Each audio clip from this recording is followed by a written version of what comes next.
اور بہت سارے لوگوں نے مولانا طاہر القادری صاحب کا ایک ویڈیو میرے پاس بکثرت بھیجا اور پوچھا کہ اس کا کیا جواب ہے۔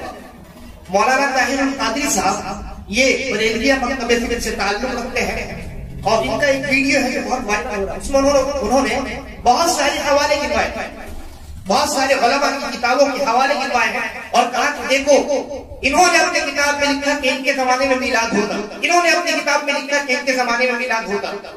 امام ابن حجر مکی نے کہا ہمارے زمانے میں میلاد ہوتا تھا۔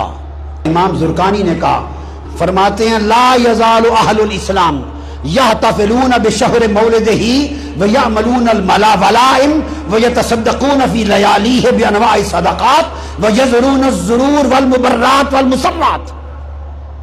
کل دنیا کہتے ہیں اہل اسلام حضور کا میلاد مناتی، صدقے ہوتے ہیں، ولیموں کی طرح کھانے ہوتے ہیں، شادیوں کی طرح خوشیاں ہوتی ہیں۔ یہ کل ائمہ محدثین نے یہ تمام تفصیلات بیان کی ہیں۔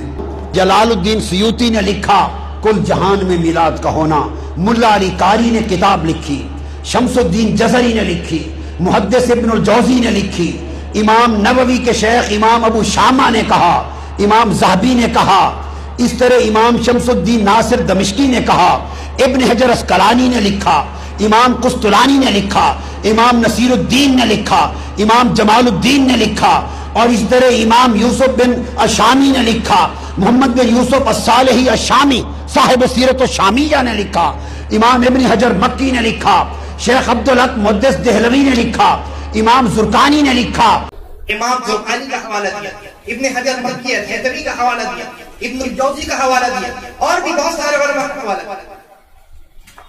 ابو شامہ جو امام نووی رحمہ اللہ کے استاد ہیں ان کا حوالہ دیا، اور ان حوالوں کو پیش کر کے عوام کو مرعوب کیا، کیونکہ حوالے اتنے جب دیے جائیں گے تو بیچاری عوام کیا سمجھیں گے، وہ سمجھے گی کہ یہ بہت بڑے علامہ ہیں اور انہوں نے اتنے علماء کے نام گنوا دیے، یقیناً یہ اچھی چیز ہوگی۔ ہمارے استاد ہیں وہ کہا کرتے تھے العوام کالانعام، عوام انعام کی طرح، انعام بھیڑ بکریوں کو کہتے ہیں، یعنی عوام جو ہوتی ہے ہماری بھولی والی ہوتی ہے، ان کو اتنا علم نہیں ہوتا، جیسے ہاتھ دیا جائے وہ بیچارے اندر ہی چلے جاتے ہیں۔ تو مولانا طاہر القادری صاحب نے بہت سارے حوالے گنوا دیے اور کہا کہ دیکھو انہوں نے لکھا ہے کہ ان کے زمانے میں ہوتا ہے، انہوں نے لکھا ہے ان کے زمانے میں ہوتا ہے۔ ایک سوال، ابھی پوری تاریخ آپ نے جان دی، اس کی ابتدا کب ہوئی؟ 604 ہجری میں۔ مولانا طاہر القادری صاحب کے جتنے علماء کے نام گنوائے، جتنے علماء کے نام گنوائے ہیں وہ تمام کے تمام 7ویں صدی ہجری کے بعد، وہ تمام کے تمام 7ویں صدی ہجری کے بعد ہیں۔ ایک بھی ایسا عالم نہیں ہے جو 5ویں صدی ہجری کا ہو یا 30ویں صدی ہجری کا ہو یا تابعین میں سے کوئی ہو یا تبع تابعین میں سے ہو، جتنے نام انہوں نے گنوائے ہیں وہ سب کے سب 7ویں صدی ہجری اور اس کے بعد۔ تو اس میں عجب بھائی، اس میں عجب کیا ہے؟